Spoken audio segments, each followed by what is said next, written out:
నమస్తే, welcome to VPR economics. GDP యొక్క అంచనాల గురించి మనం డిస్కస్ చేస్తూ ఉన్నాం. రీసెంట్గా మనకి ఎన్ఎస్ఓ అనేది జీడిపి యొక్క అంచనాలని 2024-25 ఆర్థిక సంవత్సరానికి సంబంధించి Q1కి సంబంధించినటువంటి అంశాలని రిలీజ్ చేసింది. ఆ అంశాలు డిస్కస్ చేస్తూ ఉన్నాం. గత వీడియోలో మనం ఈ పిక్చర్స్ అన్నీ కూడా ఏంది అనేటటువంటి అంశాలని చూసాం. ఇప్పుడు ఈ వీడియోలో మనకి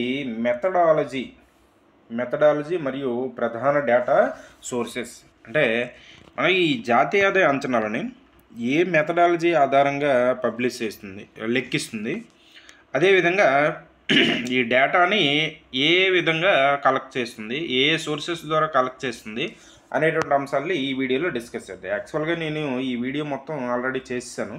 ఈరోజు చాలాసార్లు అది అప్లోడ్ చేశా. చాలామంది చూసి తిట్టుకుని ఉండుంటారు.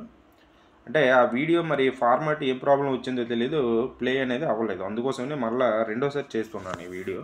చూడండి, ఈ మెథడాలజీ మరియు ప్రధాన డేటా సోర్సెస్ అనేవి కానీ మనం చూసుకున్నట్లయితే జీడిపి యొక్క త్రైమాసిక అంచనాలు సూచిక ఆధారితమైనవి మరియు బెంచ్ మార్క్ ఇండికేటర్ పద్ధతిని ఉపయోగించి సంకలనం అనేది చేయబడతాయంట.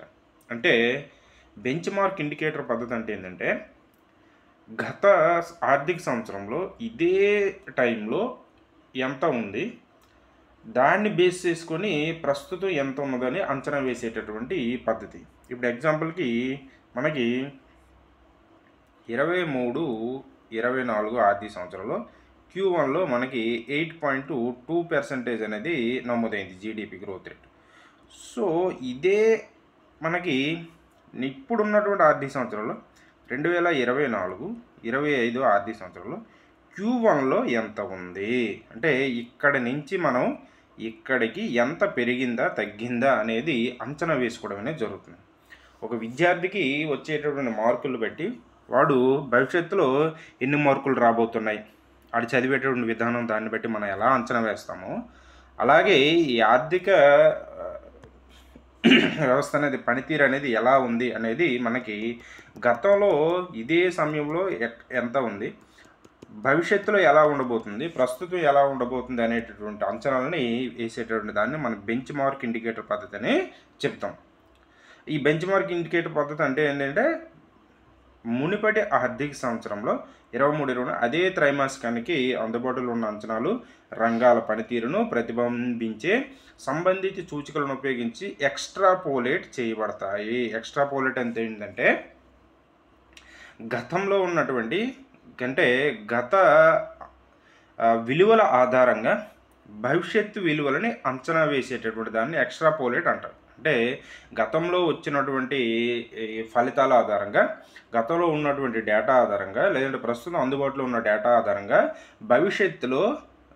భవిష్యత్తుని అంచనా వేయడాన్ని మనం ఎక్స్ట్రాపోలేట్గా చెప్తాం. ఈ విధంగా మనకి గత అంచనాలను ఆధారంగా చేసుకొని, గత విలువలను ఆధారంగా చేసుకొని, వాటి యొక్క పనితీరుని ఆధారంగా చేసుకొని భవిష్యత్తు అంచనాలని అంచనా వేయడం అనేది జరుగుతుంది. అయితే వివిధ మంత్రిత్వ శాఖలు, డిపార్ట్మెంట్లు, ప్రైవేట్ ఏజెన్సీల నుండి సేకరించిన డేటా ఈ అంచనాల సంకలనంలో విలువైన ఇన్పుట్లుగా ఉపయోగించడం అనేది జరుగుతుంది. నెక్స్ట్ అంశాలు కానీ మనం చూసుకున్నట్టుగైతే రంగాల వారీగా అంచనాలు సూచికలు డేటా మూలాధారాలను ఉపయోగించి సంకలనం అనేది చేయబడతాయి. ఇప్పుడు రంగాల వారీగా అంటే మనకి జాతీయ ఆదాయంలో 3 రంగాలు అనేది మనం చెప్తాం: ప్రాథమిక రంగం, ద్వితీయ రంగం, తృతీయ రంగం. సో ప్రాథమిక రంగానికి సంబంధించినటువంటి సూచికలు ఏమున్నాయి, ద్వితీయ రంగానికి సంబంధించిన సూచికలు ఏమున్నాయి, తృతీయ రంగానికి సంబంధించిన సూచికలు ఏమున్నాయి అనేటటువంటి తీసుకొని ఈ డేటాని సేకరించడం జరుగుతుంది. పారిశ్రామిక ఉత్పత్తి సూచిక ఇండెక్స్ ఆఫ్ ఇండస్ట్రియల్ ప్రొడక్షన్ అనేది పారిశ్రామిక రంగానికి సంబంధించినటువంటి అంశాలు తెలియజేస్తుంది. అదేవిధంగా 24-25 Q1కి కంపెనీలు అందుబాటులో ఉన్న త్రైమాసిక ఆర్థిక ఫలితాలు ఆధారంగా ప్రైవేట్ కార్పొరేట్ రంగంలో లిస్టెడ్ కంపెనీల ఆర్థిక పనితీరు అనేది పారిశ్రామిక రంగానికి సంబంధించిన డేటా కలెక్షన్కి ఉపయోగపడుతుంది. అదేవిధంగా 24-25 పంట ఉత్పత్తి లక్ష్యాలు అనేవి మనకి ప్రాథమిక రంగానికి సంబంధించినటువంటి డేటా కలెక్షన్కి ఉపయోగపడతాయి. అదేవిధంగా 24-25 ప్రధాన పశువుల ఉత్పత్తి లక్ష్యాలు అనేవి మనకి ప్రాథమిక రంగానికి సంబంధించి చేపల ఉత్పత్తి, సిమెంట్, ఇవి కూడా మనకి ప్రాథమిక రంగానికి సిమెంటు మరియు ఉక్కు ఉత్పత్తి, వినియోగం, ఇవన్నీ కూడా మనకి రైల్వేలు, నికర టన్ను కిలోమీటర్లు, ఇవన్నీ కూడా మనకి ఇది ద్వితీయ రంగం, ఇదేమో తృతీయ రంగానికి సంబంధించిన అంశాలు.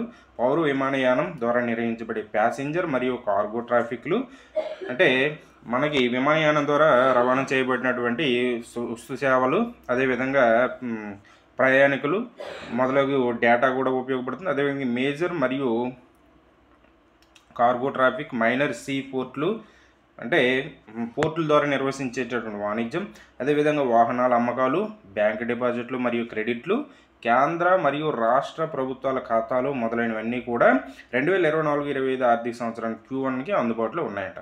అంచనాలు ఉపయోగించి ప్రధాన సూచికల్లో సంవత్సరానికి వృద్ధి రేట్లని అంచనా వేయడం జరుగుతుందని, అంటే ఈ సూచికలన్నీ ఉపయోగించి మనకి వివిధ రంగాలకు సంబంధించినటువంటి అంచనాలని తెలియజేయడం అనేది జరుగుతుంది. నెక్స్ట్ కానీ మనం చూసుకున్నట్టయితే జీడిపి సంకలనం కోసం ఉపయోగించే మొత్తం పన్ను రాబడిలో జిఎస్టీయేతర పన్ను రాబడితో పాటుగా జిఎస్టీ రాబడి కూడా ఉంటుందంట. మనం నెట్ ట్యాక్సెస్ అనేది ఈ జీడిపిలో కౌంట్ చేస్తాం కదా. సో ఆ నెట్ ట్యాక్సెస్లో మనకి జిఎస్టీయేతర పన్నులు కూడా ఉంటాయి, జిఎస్టీ కూడా ఉంటుంది. అదేవిధంగా controller general of accounts CGA మరియు కంట్రోలర్ మరియు auditor general of India COG వెబ్సైట్లో అందుబాటులో ఉన్న తాజా సమాచారం ప్రస్తుత ధరల ప్రకారం ఉత్పత్తులపై పన్నులను అంచనా వేయడానికి ఉపయోగించడం అనేది జరిగిందంట. అంటే ప్రస్తుత ధరల ప్రకారం ఉత్పత్తులపై విధించేటువంటి పన్నులు దేని ఆధారంగా COG మరియు అదేవిధంగా CGA వీటిలో ఉన్నటువంటి డేటాను ఆధారంగా చేసుకొని మనకి పన్నులను అంచనా వేయడం అనేది జరిగింది. అదేవిధంగా స్థిర ధరల వద్ద ఉత్పత్తులపై పన్నులను కంపైల్ చేయడం కోసం పన్ను విధించబడిన వస్తువులు మరియు సేవల వాల్యూమ్ పెరుగుదలను ఉపయోగించి వాల్యూమ్ ఎక్స్ట్రాపోలేషన్ చేయబడుతుంది. అంటే చెప్పాను కదా, ఎక్స్ట్రాపోలేషన్ అంటే గత అంచనాలను ఆధారంగా చేసుకుని గత డేటాను ఆధారంగా చేసుకుని ప్రస్తుత అంచనాలని లేదా భవిష్యత్తు అంచనాలని తయారు చేయడం అనేది జరుగుతుంది.